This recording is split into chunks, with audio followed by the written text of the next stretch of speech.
In July of every year, Viscount Cowdrey hosts one of the most exclusive sporting events in the world.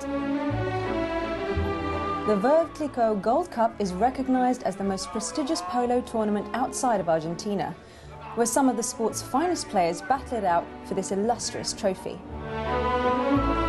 Veuve Clicquot Gold Cup is one of the most prestigious cups on the England circuit. Cowdrey Park is, home to British polo. It's one of the best places to play polo, and the classic place to play polo. So it means something. When you've played and you've won the Gold Cup, you're kind of at the pinnacle of your career. The Gold Cup here is really important. In the States you have the US Open, that is really important, and in Argentina you have the Argentine Open, that is the best tournament in the world. So in each part of the world you have a really good tournament to play.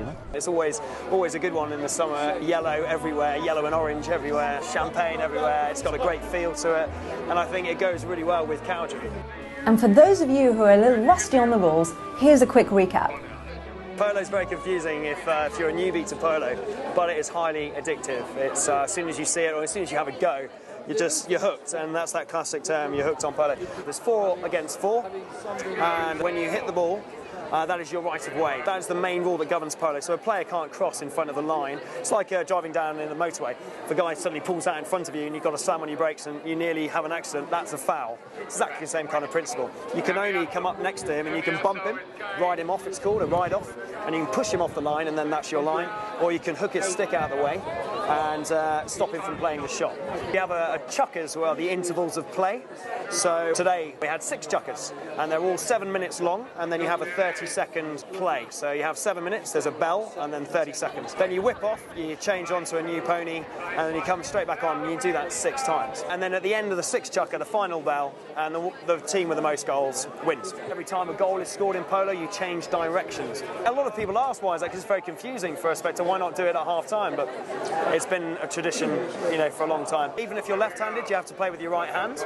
That's quite an interesting rule. So any left-handers out there, sorry, but you've got to be good with your right hand.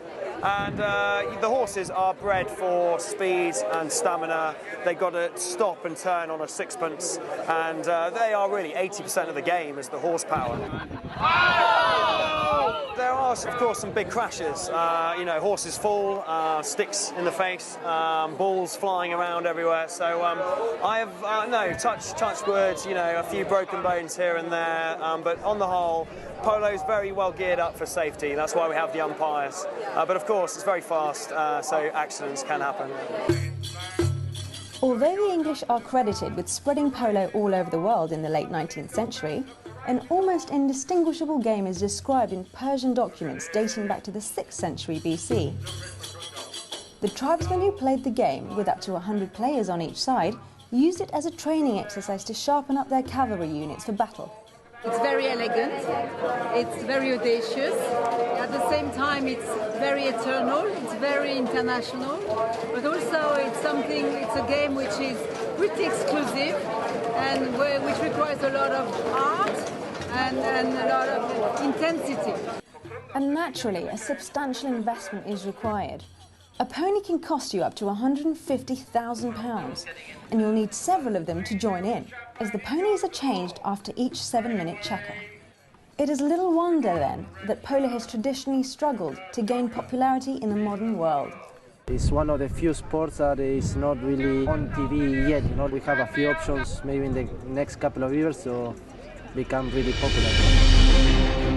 This year's final was fought between the Argentine side La Bamba de Areco, playing in red, and in white, Team Dubai.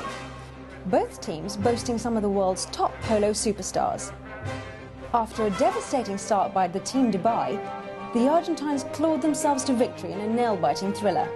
At the beginning, they started very well. Dubai started very well, and then we came back into the game. The boys came out in Dubai and they were trying to slow the game down, but the La Bamba de Areco guys came out, and the Gonzalito brothers really tried to play an open game and try and pass the ball around a lot. The 2 10-goalers, Facundo Pires and Gonzalito Pires, played superbly the 4th, 5th and 6th chucker. I think the combination worked very well. They were just passing to each other and working so well together, where Dubai sort of felt a little bit disunited, I think, and hence why La Bamba took the win. You saw some of the goals that they scored, it was quite amazing. I mean, today you had the 3 best polo players in the world on the field, Facundo Gonzalito Pierres and one for La Bomba de Reco and Adolfo Cambiaso for Dubai. So it was a good show, great show, and when you're part of the show, it's a great feeling.